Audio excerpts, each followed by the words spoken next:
jërëjëf ñi ngi nuyu suñu mbokk yépp ak ñëpp ñi nga xam ne ñu ngi ñuy seetaan ñuy def lu am solo muy remise drapeau bu nga xam ne nag Ibou Faye moom la ko Yamoussoukh production tudde muy le 26 juin fële ca Kaolack waaye Ibou dafa jëlaat lépp delloo ko ay kilifaam ay xaritam ay am di jàmmam ndax moom nee na lépp lu mu am te naru ko bokk ak ñi nga xam ne ñooy responsable politique yi nekk ci Kaolack rawatina waa Benno Bokk Yaakaar loolu soxlawu ko ndax moom tànk bu mu seppi teg ca beneen Kaolack rek moo tax muy dox luy jëmale Benno Bokk Yaakaar kanam rek moo tax muy jóg luy dooleel les responsables politiques yi nga xam ni ñoom ñoo nekk ci Kaolack kanam loolu rek lay dox li nga xam ni aussi mooy directive yi président de la République Macky Sall taxawal ci loolu rek la tënku moo tax dara jëlu ko yamale ko ci boppam bés bi mu delloowaat ko responsable yépp wax nga ko léegi ñu ràññee ci DG Senelec nga xam ni ñëpp ràññee nañu ko moom Pape Mademba Bitèye ci liggéeyam ci compétence am waaye ci yaroom nekk un homme bu nga xam ni depuis mu nekk à la tête de Senelec ñu nekk gis nañu le travail colossal ba mu fay liggéey te lépp nag mu boole ci discrétion parce que am na ñu nga xam ne amaana seen liggéey demewul noonu waaye dañoo bari wax ay moom boolewul dara ak wax parce que seuls les tonneaux vides font du bruit moom c'est un intellectuel de très haut niveau jàng fa mu war a jànge yàlla may ko lijaasa yi mu ko war a may mu ñëw di servir son pays avec professionnalisme mais également avec dévouement nekk yi tamit ci keppaaru président de la République di ko liggéeyal loyalement ci Kaolack ànd ci ak ñi nga xam ne ñépp ñooy responsable politique yi nekk ci Kaolack Ndiaye Rahma ñu nekk un duo de choc di fa liggéey bu am solo ki nga xam ni également mooy conseil départemental moom tamit wax dëgg yàlla mu delloowaat ko loolu yëpp di nga ci dellusiwaat ndaxte bu ma dee lim day gudd day bëri fii ñu nekk yi tamit ki nga xam ne moom moo ko jiite moom moo ko fi taxawal di suñu xarit di suñu wëlëre ndax ñun ñi nga xam ni ñoo nekk ci monde sportif ñun ñëpp xamante nañu suñu biir donc président Alimal man nekk ku nga xam ne ku baax la ma gis fa Barési aussi di xaritam di wëlëreem boo duggee ci salle bi da nga fiy gis les figures emblématiques du sport sénégalais et du sport mondial loolu rek di wane ni c'est un homme un sportif donc tey bu ñu jëlee lu mel noonu indi ko fii dafa mel ni rek le monde sportif encore une fois la famille du sport ñoom ñoo daje kon nag bés la bu nga xam ne bés bu màgg la ñuy gërëm nag promoteur bi parce que mënoon nga ko tudde ñeneen waaye tànn suñu waa ji di Ibou tudde ko loolu nag dafay mel ni que tudde nga ko Kaolack parce que nit da ngay xool ci qualité nit ñu muy àndal ci qualité nit yi nga xam ne ñooy ay xaritam ñooy ay wëllëreem nga soog ko juger juge-moi qui tu es, je te dirai qui tu es boo ko xoolee xam ne ay nitu valeur rek ñoo nekk ci wetam seede yàlla kon nag na ko ñëpp waajal Ibou nee na ñi nga xam ni yëpp ñu la ñu tuddee bu yaboo ñu teel a ñëw parce que moom dina def délégation bu am solo ànd ak kilifa yi mu war a àndal ànd ak ay mbokkam ànd ak ay am di jàmbam ànd ak ñi nga xam ne ñoom ñooy tous les responsables et les militants et sympathisants de Benno Bokk Yaakaar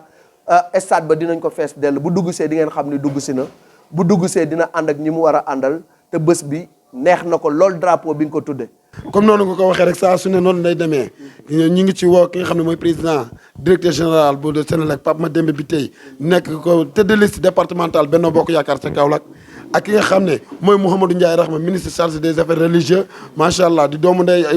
Ibou Faye di nit xaritam di léppam ak ki nga xam ne mooy Ahmed Youssouf Bengelou président conseil départemental bu Kaolack ak ki nga xam ne mooy Abdou Ndiaye Abdou Ndiaye bu ñu ko waxee wax Ibrahima Faye Abdou Ndiaye bu Kër Mabba Abdou Ndiaye léppam moog Ibou Faye la ndax li mu wax léegi rek nit ku dem ba jël doom tuddee la ko deseetu la dara te loolu dox na digganteem ak Ibrahima Faye ak ki nga xam ne mooy la Lyon la battante kooku mooy kan Aïssatou Ndiaye maire Ndiafat nekk moom it ki nga xam ne moom lañ toftal si Pape Mademba bi tey ci liste départementale bu Kaolack moom it xaritu Ibrahima Faye di jigéenam ñu ngi ko ci woo waaye du ñu fàtte mukk le président conseil départemental ki ñu dalal tey fii ci këram gu yaatu gii muy Ali Mané le président conseil départemental dañ ñooro di nit ku yàlla baaxal comme ni ñu ko waxee rek sport méréwu ko Saalum méréwu ko Kaolack méréwu ko ci li mu def ci emploi kenn méréwul Ali Mané si ba baaxam ak jëfam gàcce nga la ma Ali Mané ak ki nga xam ne mooy Ali Sy tey ñu ngi koy gërëm bu baax a baax bu ngee ngi neew nekk si ministère de la justice nekk xaritu Ibou Faye toog nii si wetam ak Aliou Cissé borom Daaru Salaam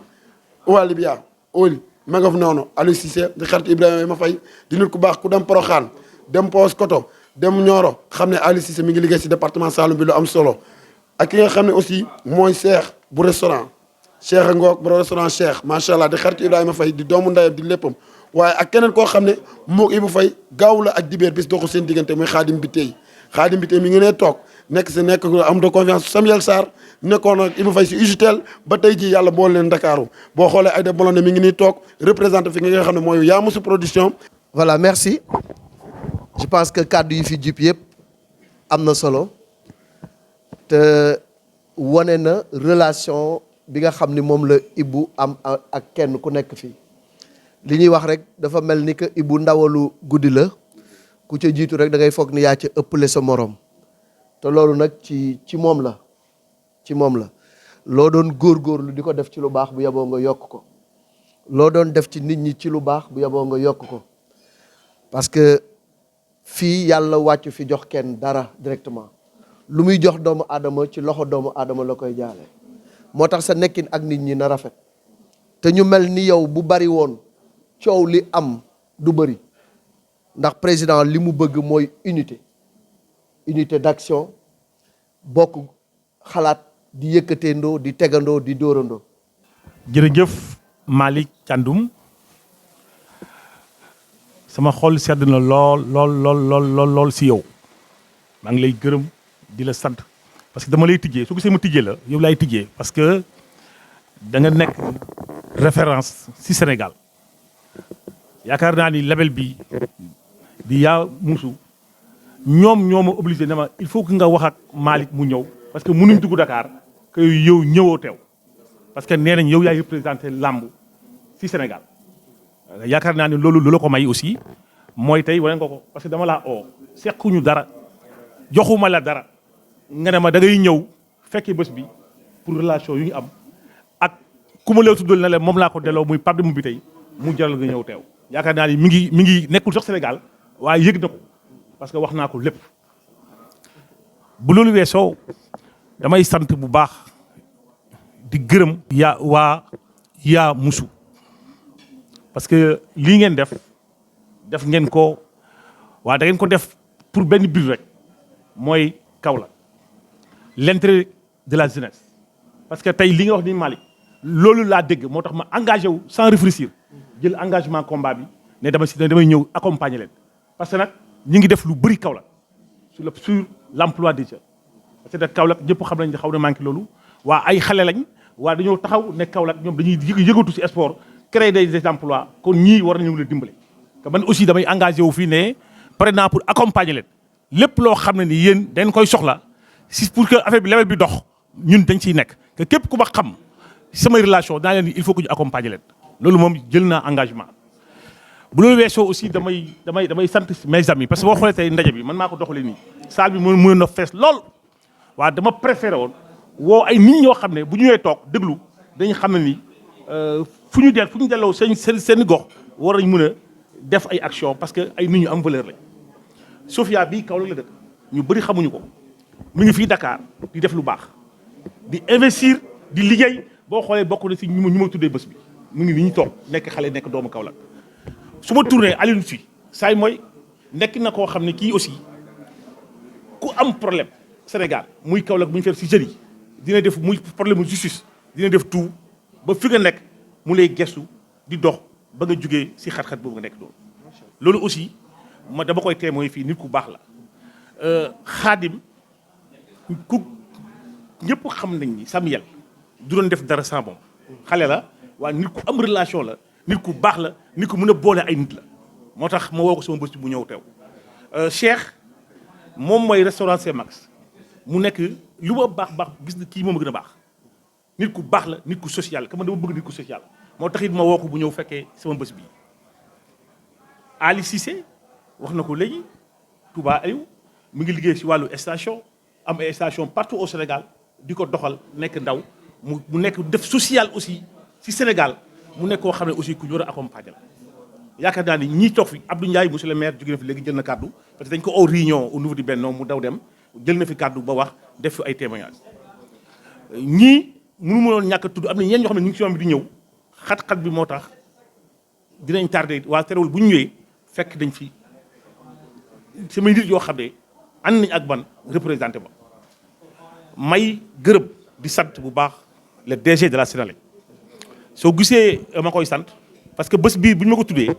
dama si waxtaan ak moom mënu ma fonce entre nous mënu ma fonce demal maa ngi si ginnaaw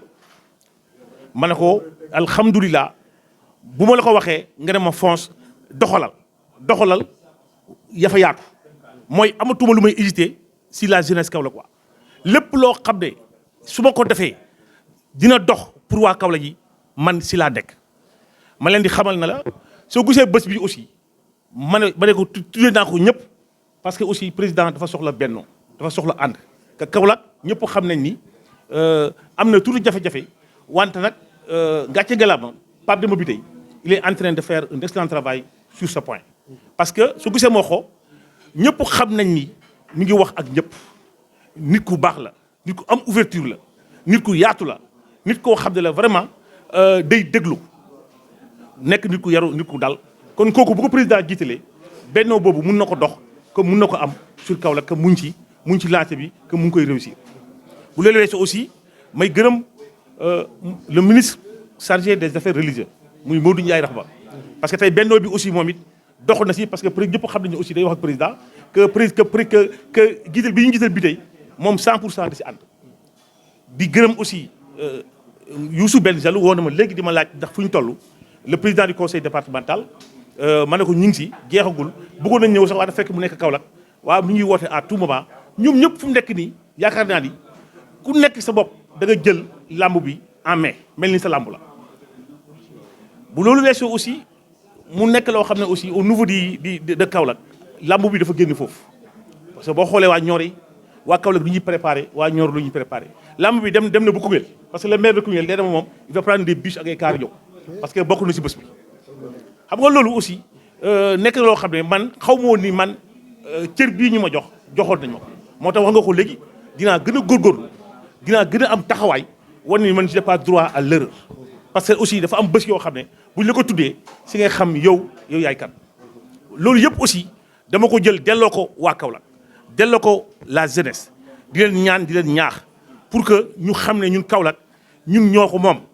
bi le président de la Sénélec moomu ko le ministre conseiller moomu ko Kaolack waa Kaolack ñoo ko moom ñun rek ñoo ko mun a defar ñu may wax ñu si war nañ ànd bennoo yaatal affaire bi ba nga xam ne ni tey Kaolack day dem en avant nekkaat position bu mu dekkoon muy deuxième ville du Sénégal yaakaar naa ni man lépp lu may dox lépp lu ma soxla lu rek laa soxla ñëpp xam nañ ko sax man Kaolack laay nooyee Kaolack mooy sama Kaolack que j'aime beaucoup Kaolack su loolu weesoo aussi mu am koo xam ne mënu ma ko ñàkk gërëm jóge na fi léegi muy Abdou Ndiaye le maire de Kër Bamba sama nit la sama xarit la teew na fi léegi dañ ko au urgence waaye dafa forcé ba sonnuñ parce que mënul ñàkk a teewee réunion boobu réunion bennoo la mu dem soo gisee ma koy gërëm dafa nekk nit ku baax nit ku mën a boole jikko yi nekk si man dafa nekk si moom moo tax ma téye ko waaw di ko encouragé waat di ko ñaax que ni mu gën a góorgóorlu parce que ndaw moom boo si tollee lépp loo xam ne rek yaa ngi koy def bul na lii maa ko def xeeb ko gën a foncé pour que sa dëkk gërëm la sa dëkk sant la yaakaar naa ni kaddu yi mënu ma ko ñàkk génne wax ko di sant ñëpp di gërëm ñëpp di wax ni maa ngi jox ñëpp rendez-vous le 26 juin à Kaolack. asalaamaaleykum maa ngi leen di nuyu yéen ñëpp ci nekk sa tur ak sa sant di nuyu Ibou Faye mi ñu fi fekk si tey ñun la waa Yamoussoukro production Kaolack nangaan ñu jël drapeau bi bii mooy suñ 10e journée ñu jël drapeau bi tuddee ko bu ñu nee 10 journée yombut tey kon ñu ngi jàmp ci emploi des jeunes ñu fere ci ay millions pour nga am sponsor sax problème la mais ñun xaaruñu parrain xaaruñu dara tey Ibou Faye dafa nekk doomu Kaolack nangaan ñun ñu nekk doomu Kaolack nangaan ñu jël drapeau bi jagleel ko te bañ ko jaglee tegu ci baat daka accepté ñu ñëw tey mu defal ñu teraanga bi kon tey ñun ñoo ngi koy séntu ci lu bari bu jour ba le 26 incha allah